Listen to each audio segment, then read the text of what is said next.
Hi friends, welcome to Sunday Kutti channel. இன்னைக்கு நம்ம channel மூலமா ஒரு பழைய சாதத்தை வச்சு ஒரு சூப்பரான தோசை ரெசிபி தாங்க நம்ம பார்க்க போறோம். இப்ப பழைய சாதத்தை வச்சு இப்படி செய்றீங்களா அப்படின்னு சொல்லிட்டு நீங்களே வந்து யோசிப்பீங்க. ரொம்பவே டேஸ்டியா இருக்குங்க.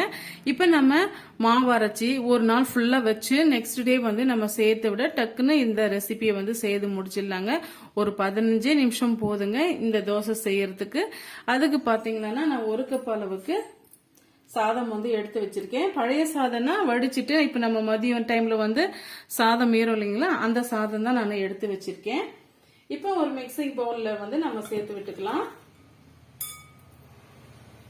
சேர்த்துட்டு இப்ப நம்ம நீங்க எந்த கப்பால வந்து அளந்து எடுத்துக்கிறீங்களோ அதே கப்பால 1 கப் அளவுக்கு வறுத்த ரவை வறுக்காத ரவை எதுனாலையும் சேர்த்து விட்டுக்கலாங்க.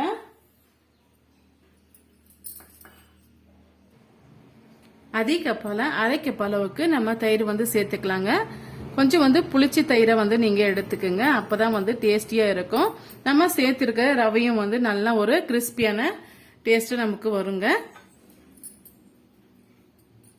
இப்ப தயிர் சேர்த்து விட்டுக்கிட்டோம். இப்ப இதே கப்பால வந்து 1 கப் அளவுக்கு நம்ம தண்ணி சேர்த்துக்கலாம். எந்த கப்பால எல்லா இன்கிரீடியன்ஸும் அளந்து எடுத்துக்கிறீங்களோ அதே கப்பால எல்லா இன்கிரீடியன்ஸும் அளந்து எடுத்துக்குங்க. இப்ப நம்ம சேர்த்தாச்சு. ஒரு முறை நல்லா வந்து மிக்ஸ் பண்ணி விட்டுக்கலாம்.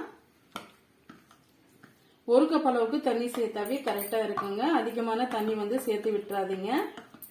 இது போல ஒரு முறை நல்லா வந்து மிக்ஸ் பண்ணி விட்டுட்டு ஒரு 10ல இருந்து ஒரு 15 நிமிஷம் அப்படியே வந்து ஊறி வரட்டுங்க. ஊறி வந்த பிறகு நம்ம பார்க்கலாம். பாருங்க, இப்போ ஒரு 15 நிமிஷம் ஆயிடுச்சு. இப்போ ஓபன் பண்ணி பார்க்கலாம். நம்ம சேர்த்திருக்கிற சாதம் ரவை எல்லாமே நல்லா தண்ணி வந்து உறிஞ்சி வந்துடுச்சு பாருங்க. இது போல இருக்கணும். ஒரு முறை நல்லா வந்து இது போல மிக்ஸ் பண்ணி விட்டுக்குங்க. மிக்ஸ் பண்ணி விட்ட பிறகு மிக்ஸி ஜார்ல வந்து சேர்த்துக்கலாம். தண்ணி எதுவும் சேர்க்க வேண்டியது இல்லைங்க. நம்ம சேர்த்திருக்கிற இந்த 1 கப் அளவுக்கு தண்ணியே வந்து கரெக்டா இருக்கும். நான் வந்து 2 டைமா போட்டு அரைச்சி எடுத்துக்க போறேன். இப்ப பாருங்க, நம்ம அரைச்சி எடுத்துட்டு வந்துட்டோம். கொஞ்சம் கூட நம்ம தண்ணி சேர்க்கல. இந்த பதத்துக்கு இருக்கணும்.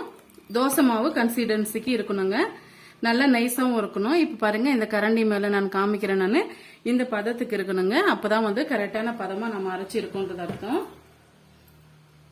பாருங்க, நல்லா வழுவழுன்னு சொல்லிட்டு எந்த இதா வந்து அரைச்சிருக்கோம்.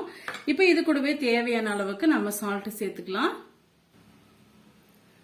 ஒரு 1/4 டீஸ்பூன் அளவுக்கு நான் வந்து சால்ட் வந்து சேர்த்துக்கிறேங்க.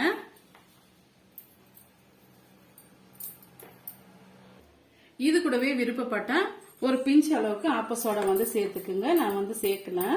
சேர்த்துட்டு ஒரு முறை நல்லா வந்து மிக்ஸ் பண்ணி விட்டுக்குங்க. இந்த மாவோடு உப்பு நல்லா கலந்து வரணும். ஒரு 2 நிமிஷம் மிக்ஸ் பண்ண பிறகு நம்ம தோசை தாவை வந்து சூடுபடுத்திக்கலாம். பாருங்க, இப்ப தோசை சேர்த்துக்காக நான் கல் தவா வந்து எடுத்து வச்சிருக்கேங்க. நான்ஸ்டிக் தவா கூட நீங்க எடுத்துக்கலாம். எடுத்துட்டு கொஞ்சமா தண்ணி தெளிச்சுட்டு காட்டன் கிளாத்தால இது போல நீங்க தொடச்சி விட்டுக்குங்க. மீடியமான ஹீட்லயே இருக்கட்டும்.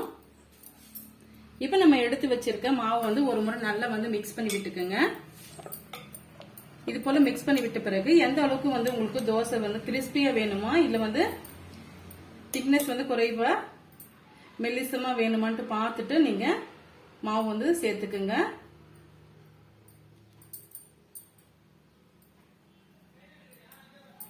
மீடியமான ஹீட்லயே இருக்கட்டுங்க. இல்லைன்னா வந்து கீழே டக்குன்னு கருகி போயிடும். பாருங்க, இந்த அளவுக்கு வந்த உடனே 1 டீஸ்பூன் அளவுக்கு மேல வந்து நம்ம ஆயில் வந்து அப்ளை பண்ணிக்கலாங்க. அப்பதான் இன்னுமே வந்து நல்ல ஒரு கிறிஸ்பியா நமக்கு தோசை கிடைக்கும். மீடியமான ஹீட்லயே இருக்கட்டுங்க. பாருங்க, இப்ப நம்ம திருப்பி விட்டுக்கலாம்.